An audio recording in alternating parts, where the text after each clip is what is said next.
como gerenciar com mais segurança a sua vida. Lucas 15 fala da ovelha perdida, da dracma perdida e termina com o filho perdido. E Jesus disse: um certo homem tinha 2 filhos.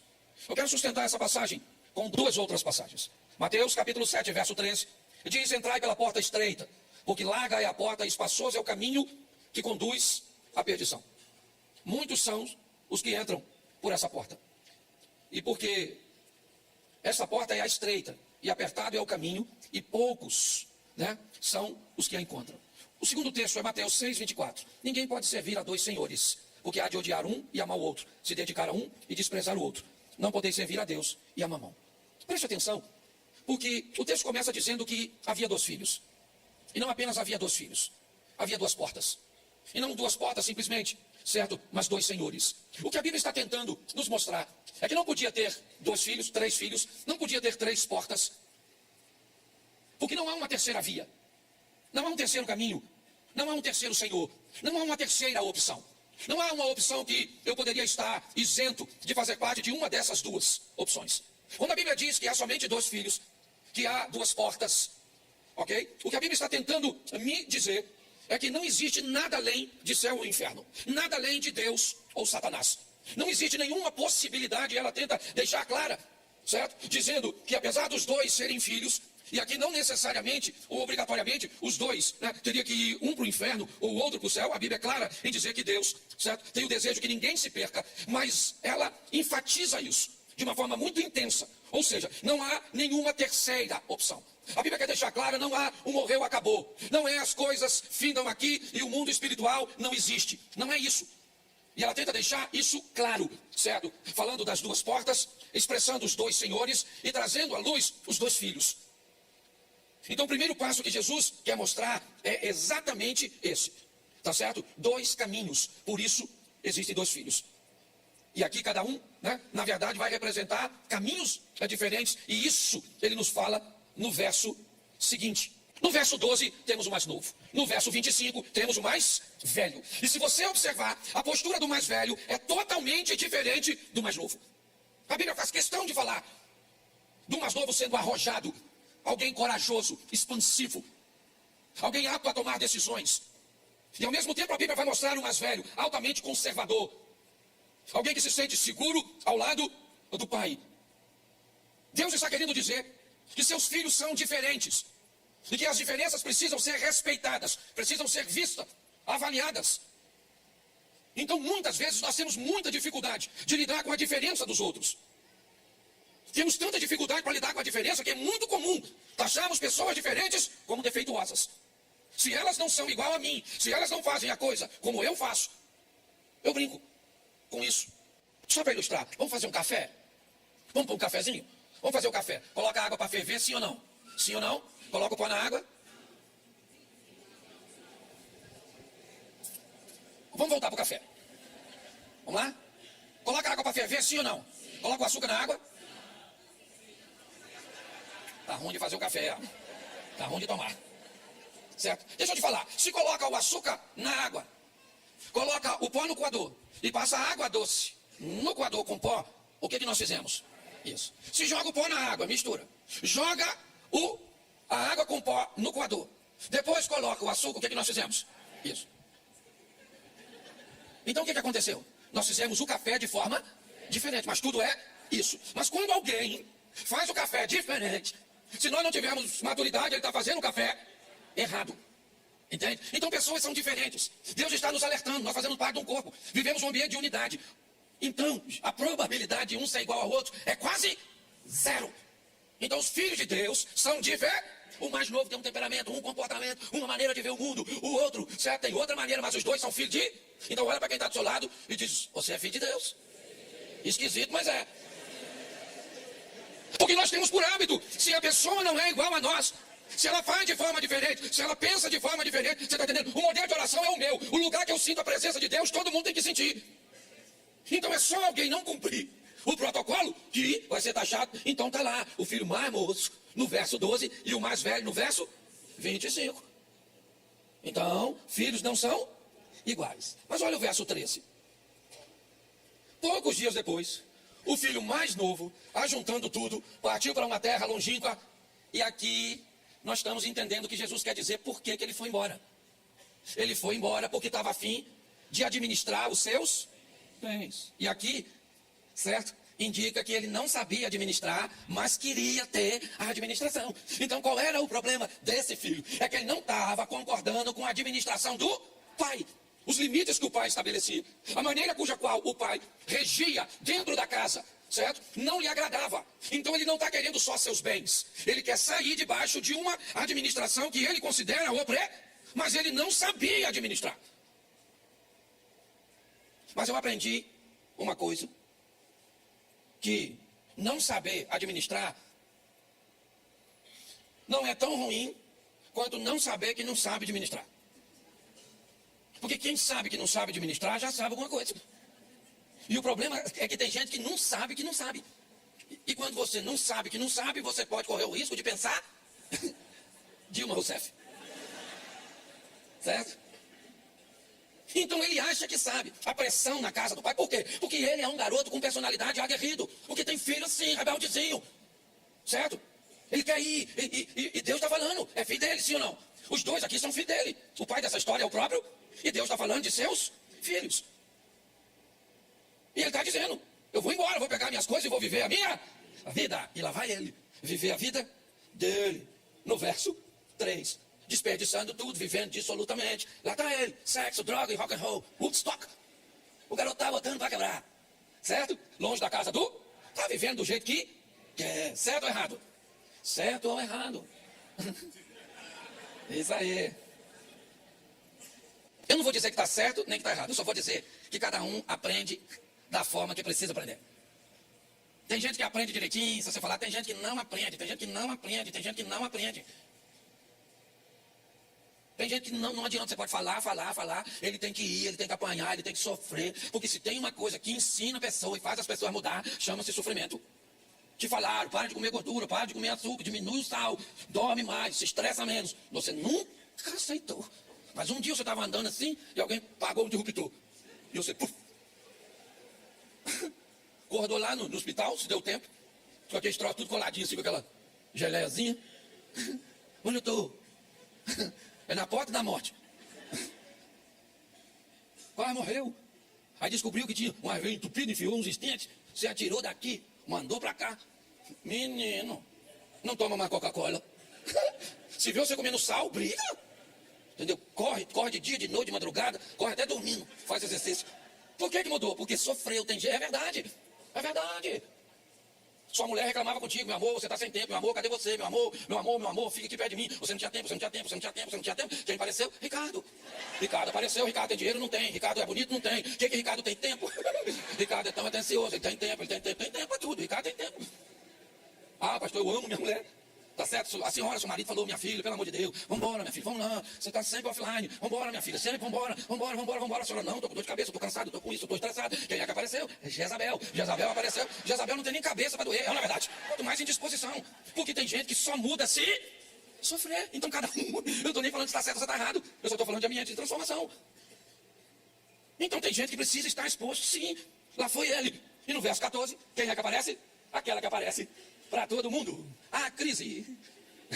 E ela veio depois que ele gastou tudo, senão não é crise. Quando ele gastou tudo, houve naquela terra. Que terra é aquela? Que terra é aquela?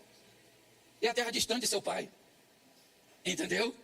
É distância dos domínios do pai. Teve uma grande e ele começou a passar. Então a crise vem para todo mundo. Não é só para você não. Você pensa que é só você que está em crise. Nós estamos aqui hoje vivendo crise diferente. Tem uns que estão sem grana, outros têm grana, mas estão sem saúde. Outro está com a saúde danada, mas não tem grana. Outro tem saúde e grana, mas está com o casamento tudo destruído. Outro está com o casamento tão bom, tem saúde, tem grana, mas está com os filhos perdidos. Então a crise, ela vem para todo mundo. Tá certo? Então, ele está lá, vivendo a crise. E quando a crise chegou, ele descobriu uma coisa muito legal. Verso 15. Foi na crise e chegou-se a um dos cidadãos daquela, o qual mandou para os seus campos apacentar os porcos. Quando a crise chegou, ele vai descobrir algo muito importante. Ele também teve uma crise existencial na casa do pai. E quando ele estava na casa do pai e teve uma crise, ele foi conversar com o pai. E o pai lhe deu uma herança. Agora a crise chega para ele de novo, mas ele não está na casa do pai, ele está num ambiente estranho. E lembra, a Bíblia diz, 2 filhos, 2 portas, 2 senhores, certo? Se o pai é o senhor da casa, o dono da manada de porcos e da pocilga é o Satanás, que não tem compromisso nenhum com eles, ou com os filhos, que para os filhos os porcos são mais valiosos. O texto indica que ele, apesar de cuidar de porcos, a ração que ele recebia como comida, como pagamento, não era suficiente sequer para saciar sua própria fome. O texto faz questão de dizer, pelo menos de insinuar, que ele não dava comida para o porco. Porque se ele desse comida para o porco, ele não precisava pedir, era só pegar. Alguém acima dele. É como se esse garoto só tivesse naquela pocilga para limpar o chiqueiro. Olha, quem está contando a história é Jesus. Na casa do pai eu tenho uma crise, eu vou no pai, eu tenho herança. Na casa do outro pai, porque também é pai. A Bíblia diz que muitos têm o diabo como pai. É assim que funciona. Uma paternidade que, na verdade, ela não é real, ela é adotiva. Porque todos nós somos filhos de Deus, a não ser que se negue. Então esse é um texto, certo? Nesse momento, ele vai descobrir uma realidade. E quando ele olha para a realidade do verso 15, ok? E o 16, porque coloca o 16, desejava encher o seu estômago com as bolotas que os porcos comiam e ninguém lhe dava nada. Mas aí, o verso 17 entra em cena. Tornando em si, disse, quando jornaleiros ou trabalhadores, operários de meu pai têm abundância de pão, e eu aqui pereço de fome. Os jornaleiros estão onde? Na casa do pai de quem? Dele. Olha o que ele descobriu. Levou tempo, precisou de uma viagem, precisou de perdas, precisou de dores. Mas lá, ele olha e diz, quantos trabalhadores do meu pai, eu estou nessa situação, mas eu ainda tenho pai. Ele olhou para o passado. O presente dele não é bom, não. Mas agora ele consegue olhar para o passado e lembrar que ele ainda tem mesmo estando naquela situação, ele ainda tem um pai. A decisão de ir foi dele. Mas quando nós lemos o 18, põe o 18 por favor. Levantar-me-ei, irei ter com o meu, e direi, pai, pequei contra o céu e perante, verso 19, já não sou digno de ser chamado teu, faz-me como um dos teus jornaleiros, dos teus empregados. O garoto não perdeu só dinheiro. Ele perdeu mais. Não foi só o valor monetário que ficou nessa viagem. Ele está aprendendo o valor da casa do pai. E nem sempre o valor da casa do pai se descobre na casa do pai. Às vezes o valor da casa do pai você só descobre lá fora. Às vezes você só descobre o valor de uma esposa a hora que a esposa vai embora. Você só descobre o valor do marido a hora que o marido vai embora. Você só descobre o valor do pai quando ele está no caixão. E quando ele vai embora. E você agora. Porque ele resolvia coisas e você não sabe resolver. Ele pensava para você não precisar de pensar muitas vezes. Ele deixava de comer, e tem muita gente que sabe que já fez isso, para colocar o melhor pedaço do frango no prato do filho. Ou muitas vezes dizer para um filho, não estou com fome, e estava, certo? Para que o filho tivesse do bom e do melhor. Nem sempre as pessoas conseguem descobrir os valores no lugar que deveria descobrir. O garoto descobriu o valor do pai lá longe, lá na casa do outro. Quando o outro mostrou para ele o que era paternidade, ele não gostou. E quando ele não gostou, ele lembrou que aquele não era seu pai, e que ele tinha um pai. E ele disse, eu vou voltar, eu vou falar com meu pai. Olha só, se você analisar direitinho, ele volta para casa se sentindo mais filho do pai que ele descobriu no caminho do que do próprio pai. Tanto é que ele diz, não precisa me tratar como filho. Me trata como um dos seus empregados. Eu descobri o valor de estar na presença do meu pai. É isso. É isso que ele está. Deus está tentando nos mostrar. Muitos de nós não precisaríamos passar pelas coisas que passamos, sofrer o que sofremos. Mas se você tiver num sofrimento, não se desespere. Não se esqueça, você ainda tem um pai.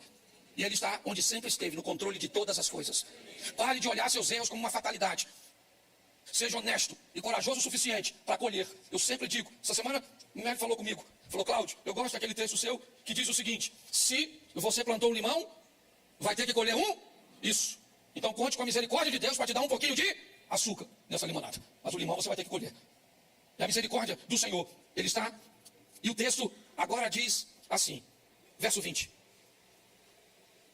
Levantando-se, foi para o seu pai, e quando ainda estava longe, viu seu pai e E se moveu de íntima compaixão e correndo-lhe, lançou-lhe ao pescoço e o... Presta atenção. O pai estava esperando ele. É isso que Jesus está dizendo. Certo? O filho então diz no verso 21. E o filho lhe disse, pai, pequei contra o céu e perante, já não sou digno de ser chamado teu. Isso. Eu precisei ir lá fora para saber o valor aqui de dentro. Porque tem muita gente que só sabe o valor de verdade das coisas quando perdem, infelizmente. Enquanto tem, não consegue valorizar. O filho voltou e disse, eu não sou digno de ser chamado teu filho. Pronto. Voltei, mas voltei numa posição que para mim é a posição de servo. Tá boa demais. Mas ele voltou para a casa do pai, verso 22.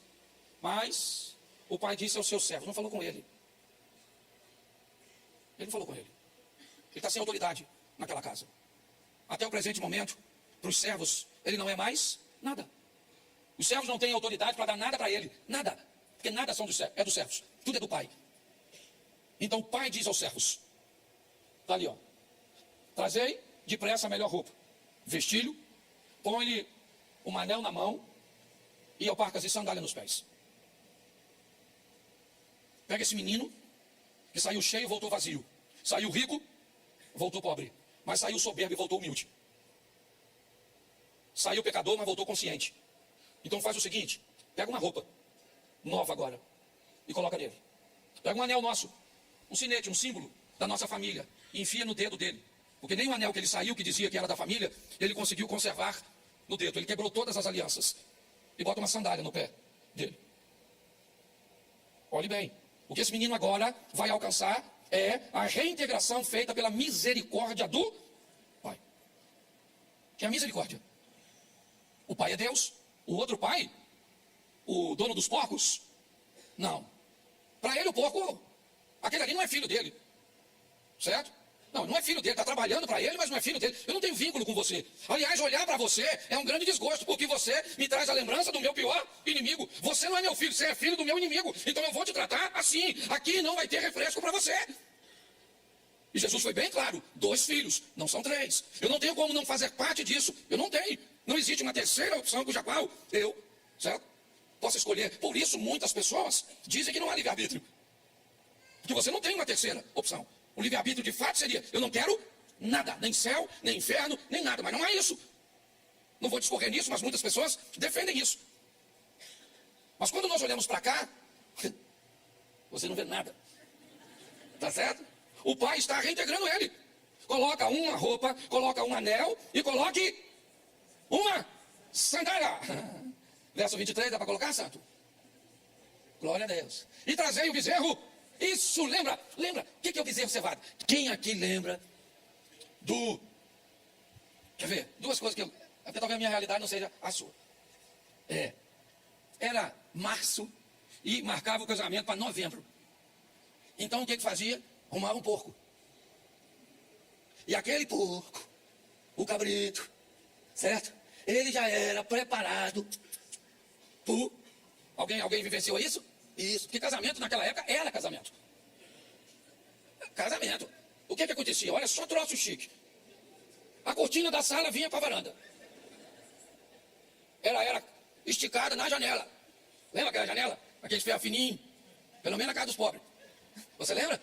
Aí então, pegava a mesa, colocava aquela toalha. Certo? Um latão de 200 litros num canto. Lembra?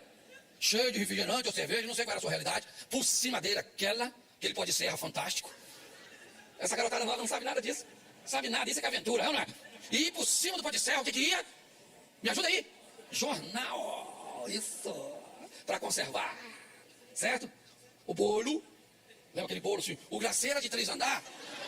Porque era barato o glacê. O bolo é que era caro. Então você fazia um bolo desse tamanho assim, um glacê assim. Certo? As crianças tudo correndo. E você acredita que nessa luta toda, os caras ficavam casados até morrer? Lembra disso? Aquele docinho? Lembra? Tinha uns que eles ainda passavam ele numas bolinhas redondas, dura que só o cão, lembra? Você lembra disso? Você lembra disso? Por isso que nós temos história, rapaz. Essa turma mais antiga, isso é igual o Highlander, só morre e corta a cabeça, não é verdade? Não é? E a turma hoje, não. Hoje, Menino, casa em castelo. Castelo! É, você entra aquelas taças, tudo de cristal. Isso. Dura uns 6 meses o casamento, assim. Uns 6 meses depois acaba. Mas vamos voltar pro texto aqui, que eu não sei o que eu fui fazer lá no casamento, né? Mas era só para falar do cevado. É, isso aí. Ó, olha só. O bezerro estava guardado para um momento especial. E agora o momento especial chegou. Quem chegou? O filho perdido. O Amandão pensa. Tá tudo bom, sim ou não? Isso, reintegração de posse. Mas o verso 25 do 15 pula. O filho mais velho, que estava no campo, certo? Quando veio, chegou perto da casa, ouviu a música e então ele já sabia que tinha uma festa. Isso. Sem ele. Ele estava fazendo o quê? Provavelmente. Trabalhando, moleque trabalhador. Chapa quente. Quando ele chegou perto, aí, olha só, bota o 26. Chamando um dos, a casa de quem? A casa de quem? Então, a quem ele deveria perguntar? O pai. Vai perguntar quem não deve, vai escutar o que não deve. Pegou um dos servos e perguntou o que era a festinha. O servo mandou bala. Cheguei. Festa, maluco. Festa. Vou te falar aqui. Não quero botar lenha na fogueira, não. Mas duvido se acertar quem está lá dentro. Duvido. Certo? Paga uma Coca-Cola se você acertar quem está lá dentro. Sabe quem é? Eu vou falar que você não vai saber. Teu irmão. Pô, meu irmão voltou? Beleza. Não. Escuta aqui. Voltou pobre. Sujo. E falou pro seu pai tudinho, não escondeu nada não. Falou que pegou as piriguetes mesmo. Que chapou o coco, que foi pra calçada da fama, e que foi, falou que foi, e que bebeu isso, que Jesus bebia, e ele bebia também, e que não tem... Porque se você pergunta quem não deve, você está entendendo? Vai trazer alguém para visitar a igreja. Tem dúvidas a respeito de algumas coisas, é divórcio, é vida sexual, é dinheiro, não pergunte a qualquer pessoa. Porque senão isso pode comprometer sua caminhada. Ao invés de perguntar o dono da casa, perguntou o criado. Pronto. Olha o que o criado falou. Ele disse, veio teu irmão. Entendeu? Contou a parada. Teu pai pegou o bezerrão, maluco, sabe? O cevadão. O bezerro de ocasiões especiais. E matou só porque o recebeu. São. Ô, gente, deixa eu falar uma coisa pra você. Para de esperar a misericórdia dos seus irmãos. Não é em todo mundo que você encontra, não, irmão. Nos irmãos você vai encontrar é pancada. É gente para tentar puxar o seu tapete. Pastor, você não pode falar isso da igreja. Ou posso? Eu sei. Pastor, por que ninguém puxou o seu tapete ainda? Porque aqui eu só fico sentado. Sou otário. E se ficar em pé, irmão, você sabe disso. Ele já tentou fazer isso com você. Te dar uma pernada porque você é bom. Porque notou em você características que podem levar você adiante. A verdade é essa. Eu não sou otário. Eu, hein? Porque o irmão que devia me amar, devia.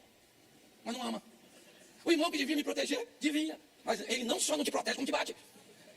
Porque isso é coisa de irmão. Um bate no outro. É ou não é? É assim. Pastor, você está afastando as pessoas da igreja. Aí se sair da igreja vai ter que ir pro outro lá, ó. O outro da porta larga lá, ó. Quer ir, maluco? Quer ir? Não, né? Eu falo mesmo, dane-se. Porque os caras deveriam ou não deveriam? A gente deveria ajudar, a gente deveria... Mas não, o cara tá lá. E olha só. Olha bem como é que o negócio funciona. Verso 29, já tô acabando já. E saindo o pai. Volta no 28 aí. Volta no 28. Mas ele se indignou. E falou, não entro nessa festinha. Por que ele não entrava? Porque ele não concordava com a festa. Deixa eu explicar uma coisa para você, filho de Deus. Quando Deus fizer uma festa para tu, quem quiser entrar, que entra. Quem não quiser, fica de fora. Não concordo com o que Deus está fazendo na vida dele. Então, amanhã faz 2 dias. Não concordo com o que Deus está fazendo. Nossa, você não concorda com o que Deus está fazendo na minha vida? Eu estou tão preocupado com isso. A festa está rolando, sim ou não? O filho está fazendo o quê? O que voltou? Está na festa, menino. Comendo, bebendo, se divertindo. Falou, ele ficou sem filho, que eu voltei para papai. Papai é 10, ainda me reintegrou na família. E o outro está lá, não entra, não concordo. Ela é mais feia que eu, mas casou. Ele não sei o quê, ele é mais burro que eu, mas... Porque tem gente que quando a festa... Não vai, para que isso, espalhaçada. Para de achar que os outros... Aproveita que o pai está te dando uma festinha e manda bala. Então, já que o filho não quer entrar, ele não quer entrar, mas ele também é, então lá vai o pai. Verso 29. Saindo o pai. Foi lá falar com ele, fora da festa. Foi lá e falou. Certo? E insistia com ele. Meu filho, entra. Seu irmão voltou. O que é que ele falou?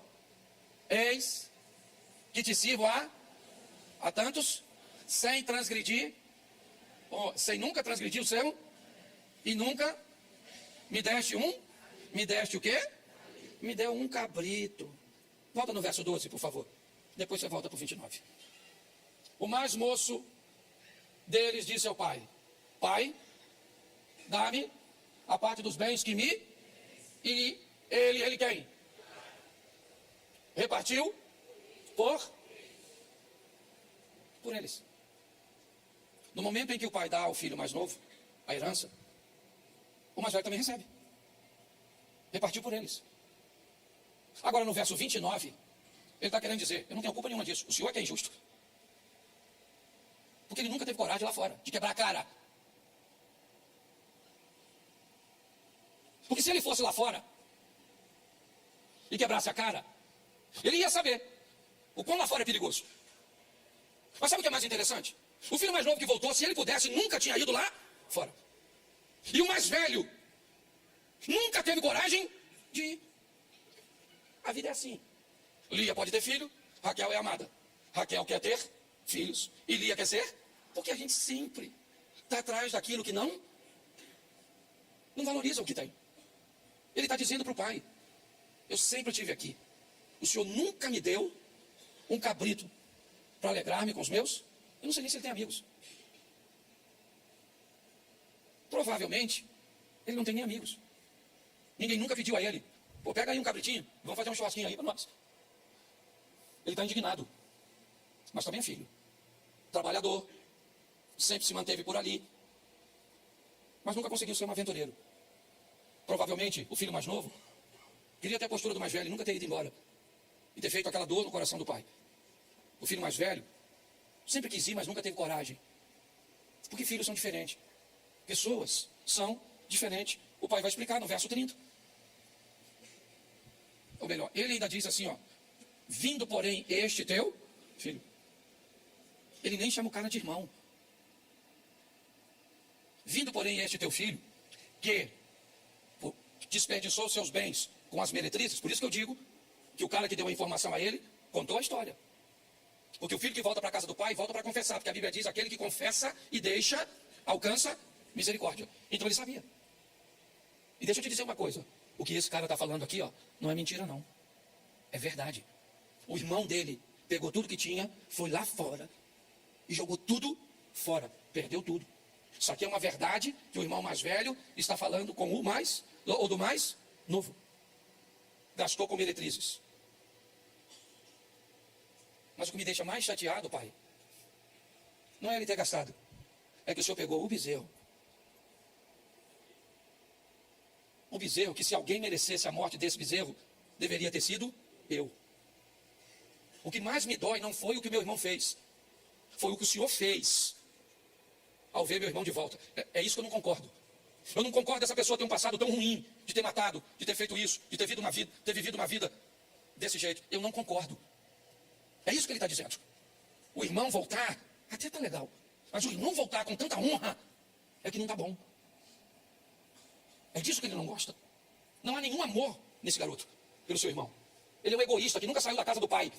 É verdade. Ele nunca desviou. Nunca. Ele sempre estava na casa do pai. Nunca teve coragem de beber alguma coisa. Nunca teve coragem de usar uma roupa diferente. Nunca teve coragem de ir numa balada. Ele nunca fez nada de errado. Nunca. Mas nunca foi crente, de verdade. Nunca foi um servo de Deus de verdade. Ele foi um amedrontado, pressionado pela religiosidade. Nunca foi capaz de assumir: eu nunca fiz nada de errado. Tá bom. Mas esqueceu um mandamento básico: amar o seu próximo e amar Deus sobre todas as coisas. Por quê? Porque Deus sabe o que está fazendo. Esse pai é Deus. E sabe qual é o grande desafio, irmãos? É que hoje é muito mais fácil quando você confronta alguém, ao invés da pessoa mudar de postura, ela muda de igreja. Porque foi confrontado. Esse é um exemplo. O filho falou, e o pai poderia falar, meu filho, não fala assim do seu irmão. Não fala. Seu irmão não fez nada disso. Não. Olha o que o pai falou. Filho, tu sempre está comigo. Sempre. Todas as minhas coisas são tuas. O cabrito era seu. Certo? O que foi cevado era seu. Certo? O boi era seu, o camelo era seu, a casa é sua. É tudo seu, filho. Tudo que eu tenho todas as minhas coisas são menos uma. Mas era justo alegrarmos e folgarmos, porque este teu irmão estava morto e reviveu, tinha se perdido e achou-se. A única coisa, meu filho, que você nunca conseguiu ter é um coração igual ao meu. Tudo que eu tenho é teu, mas você nunca conseguiu ter um coração como o meu. Olhar para as pessoas com um olhar de misericórdia. Entender que elas são diferentes e que podem sofrer dificuldades no percurso. Elas podem deslizar no caminho. É isso que Deus está explicando a respeito de seus filhos. E foi isso que o filho pródigo descobriu lá fora. Quando ele perdeu os bens, ele não voltou para casa para os bens. Ele voltou para casa porque estava morrendo de fome. Ele disse para o pai, eu não quero, eu descobri o valor. Não há nenhuma fala do filho mais novo em torno do mais velho. Nada. Nessa parábola Jesus não usa. O filho mais velho é que está falando. Ele nunca saiu da casa do pai, mas ele se parece muito mais com o dono dos porcos do que com o pai. Que ele disse, nunca saí de perto, sempre te obedeci. Nunca usei nada, é verdade. Se não usou porque não quis. Eu não sei por onde você passou. Eu não sei o que você vivenciou. Eu não sei. Eu sei que esse pai, da história do filho pródigo, no último versículo, ele revela seu coração. Eu preciso de 2 textos aqui. O primeiro é Gênesis 37, 7. Gênesis 37, 7. Estávamos amarrando os feixes de trigo no campo, quando o meu feixe se levantou e ficou em pé, e os seus feixes se ajuntaram ao redor do meu e se curvaram diante dele. Preste atenção. Estávamos amarrando os feixes de trigo no campo, quando o meu feixe se levantou e ficou em pé, e os seus feixes se ajuntaram ao redor do meu e se curvaram diante dele. Verso 2, o texto 2, Gênesis 42, verso 6. Gênesis 42, 6. José era o governador do Egito, e era ele que vendia o trigo a todo o povo da terra. Por isso, quando os irmãos de José chegaram, curvaram-se diante dele, com o rosto em terra. José era governador do Egito, e era ele que vendia o trigo a todo o povo da terra. Por isso, quando os irmãos de José chegaram, curvaram-se diante dele, com o rosto em terra. Feche os seus olhos. Senhor nosso Deus e Pai, em nome de Jesus, eis aqui a tua palavra. Continua falando conosco e usa-me como um canal de bênção nesta hora, pelo poder do nome de Jesus. Você pode dizer amém? Amém. Eu quero mostrar a trajetória de um indivíduo que conseguiu alcançar aquilo que Deus tinha para ele. Não é porque Deus tem algo para você que isso necessariamente irá se cumprir. As promessas de Deus sempre serão vinculadas, ou na grande maioria das vezes, a via de regra, a postura daquele cujo qual recebeu a promessa. Para mim, os planos de Deus nunca foram de que Sansão vivesse a humilhação, a cegueira, um trabalho forçado, morresse debaixo de escombros. Eu não acredito que esse era o projeto de Deus.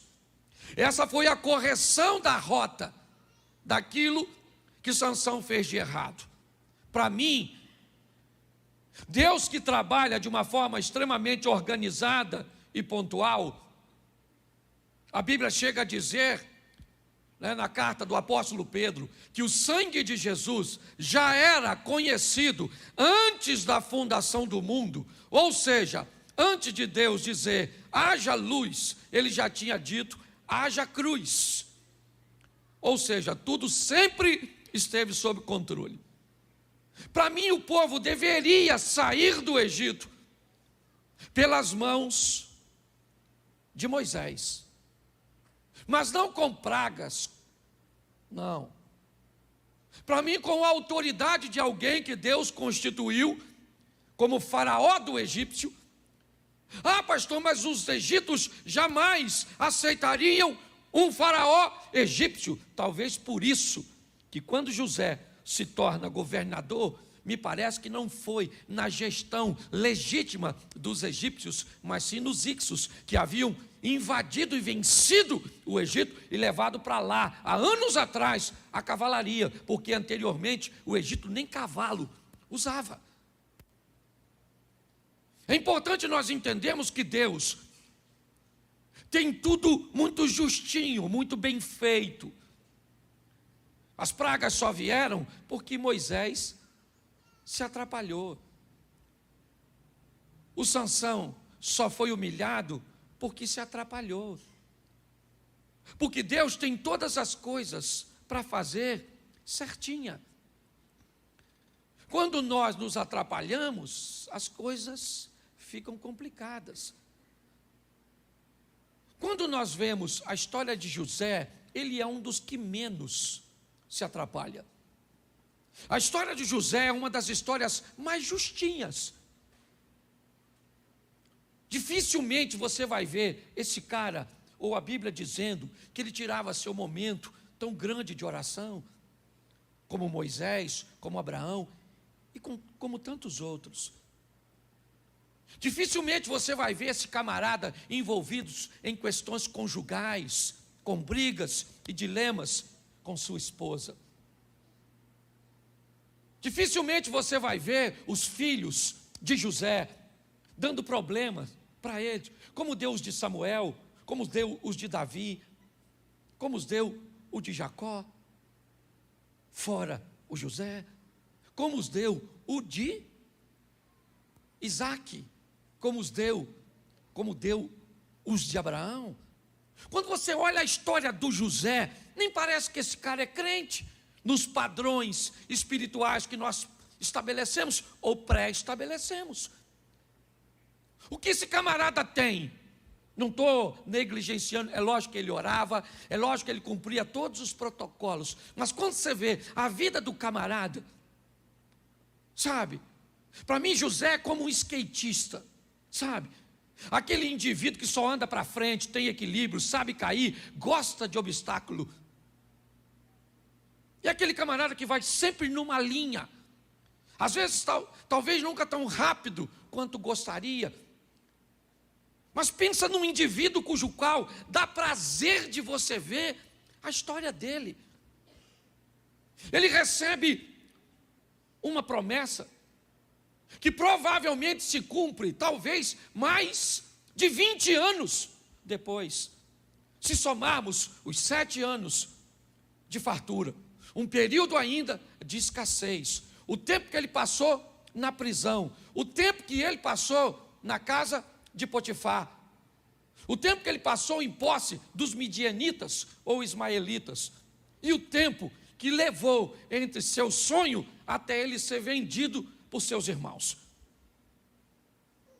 Quando somamos tudo isso, nós vamos ver que o que foi prometido no capítulo 37, verso 7, se cumpriu no 42, verso 6, e praticamente numa linha reta, praticamente num ambiente extraordinário. E por quê? É isso que eu quero mostrar a vocês, rapidamente. Porque se eu pedir aqui para levantar a mão, quem tem promessa, provavelmente todo mundo levanta. Se eu perguntasse a você, se você conhece alguém que morreu sem as promessas se cumprir, provavelmente você também levantaria a mão. E Deus não é homem para que minta, nem filho do homem para que se arrependa. É importante, porque senão eu já vi gente se questionando sobre as promessas. Primeiro, quando alguém fala algo para você, pode ser Deus, pode ser o mal, ou pode ser a própria pessoa. Então é um grande desafio entendermos isso. A primeira coisa que Jesus vai mostrar em suas palavras, em suas atitudes, é o reconhecimento do céu, da prioridade do céu, de fazer a vontade de Deus. Mas segundo, o reconhecimento da autoridade de seus pais, daqueles que estão sobre ele. Não se esqueça que ele é o próprio Deus, sendo cuidado por homens, por seres humanos. É o divino sendo cuidado por um indivíduo carnal. E ele não tem problema nenhum de obedecer a essa hierarquia. O texto diz, ele ficou quieto, foi para casa e lhe foi sujeito. Obedecia seu pai e a sua mãe. Talvez isso nos mostre porque ele foi bem sucedido. Talvez essa seja uma grande lição de Jesus para todos nós, que muitas vezes não atentamos. Que uma das melhores maneiras de sermos bem sucedidos nessa terra é obedecermos aos nossos pais. É o reconhecimento de autoridade. Você quer o segundo texto? Eu vou dar para você porque é rapidinho. Capítulo de número 3, verso de número 15. Agora ele tem 30 anos de idade, de 12 para 30, 18 anos depois, a Bíblia volta a falar, certo? De uma frase que ele disse, Mateus 3, 15. Mateus capítulo 3, verso 15. Jesus, porém, respondendo, disse-lhe, deixa por agora, porque assim nos convém cumprir toda a justiça. Então ele o permitiu. Preste atenção, porque novamente Jesus vai falar de autoridade. Ele agora tem 30 anos de idade, assume a maior idade na cultura judaica, e ele então agora vai caminhar até João Batista, que está batizando no Jordão. Quando Jesus se aproxima, João o reconhece. Aliás, João já o havia reconhecido quando o encontrou pela primeira vez. Assim que Jesus entrou na sua casa, no ventre de Maria, João o reconheceu ainda no ventre de Isabel.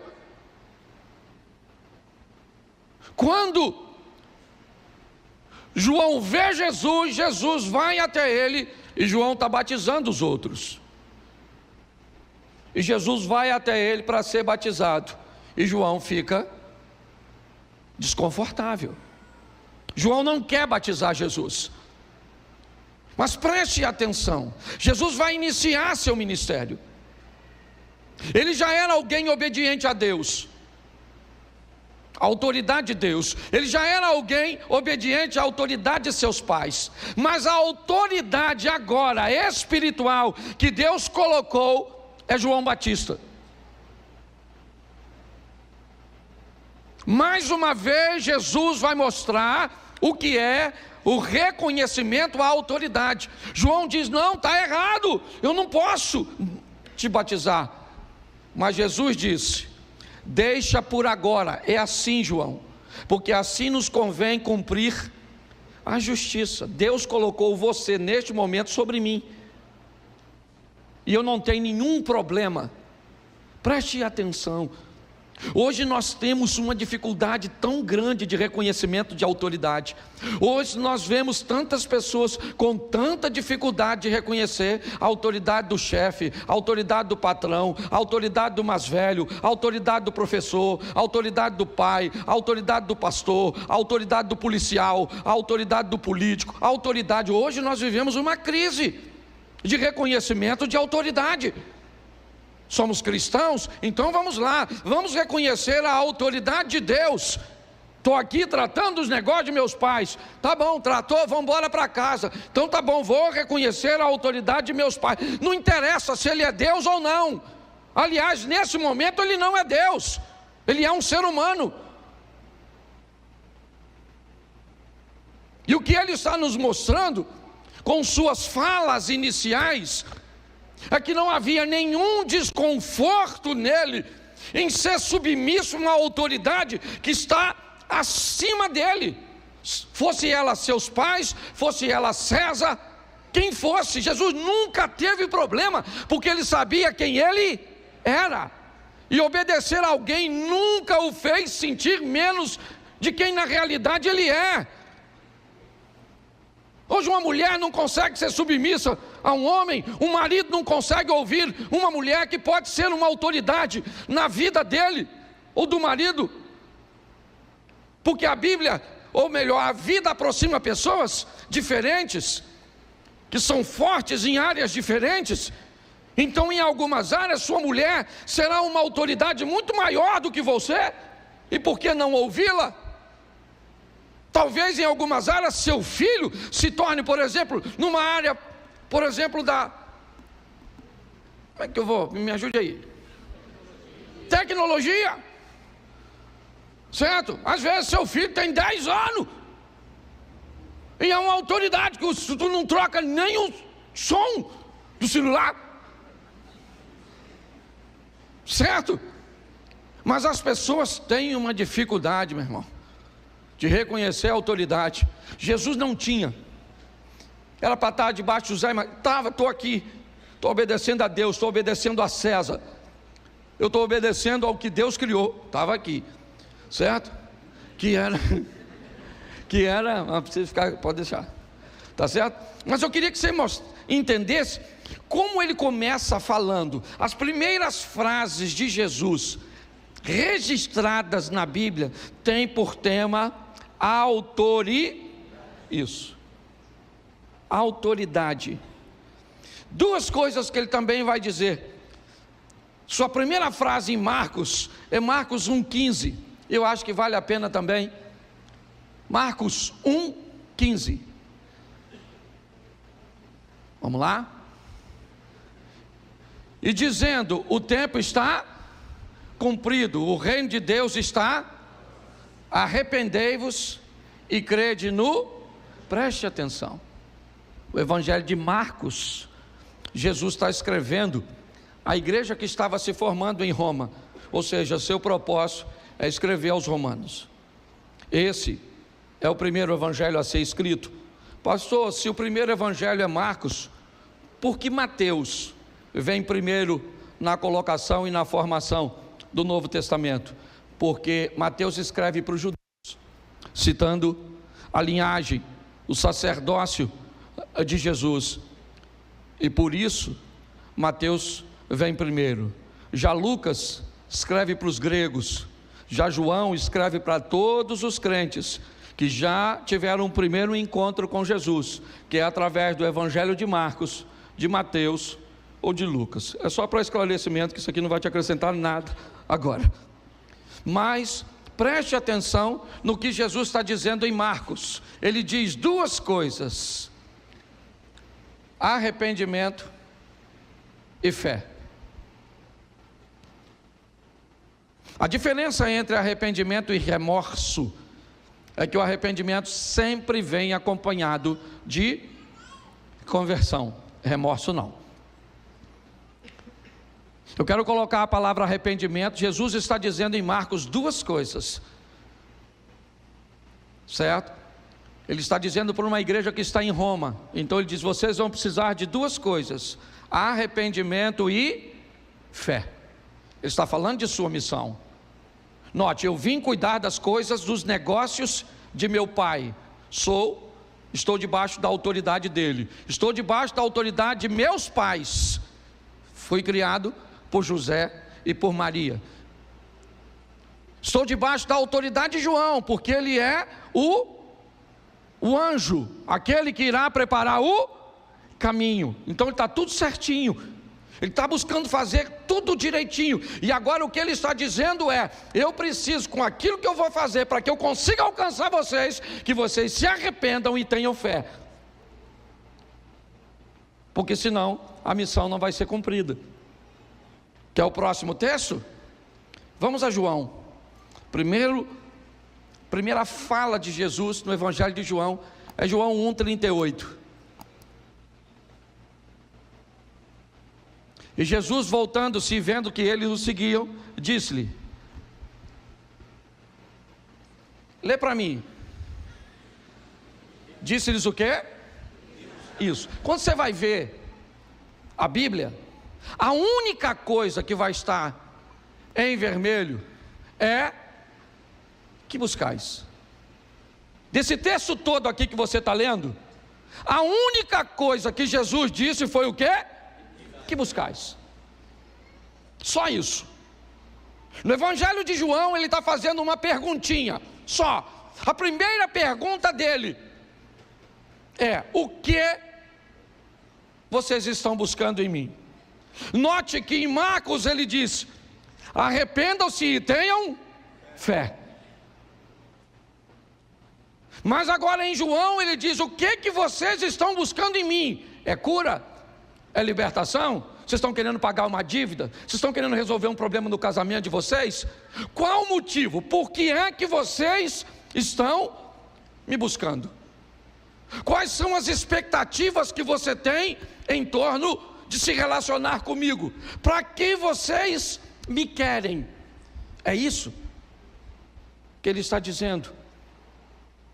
Preste atenção, porque um texto ele vai completando o outro.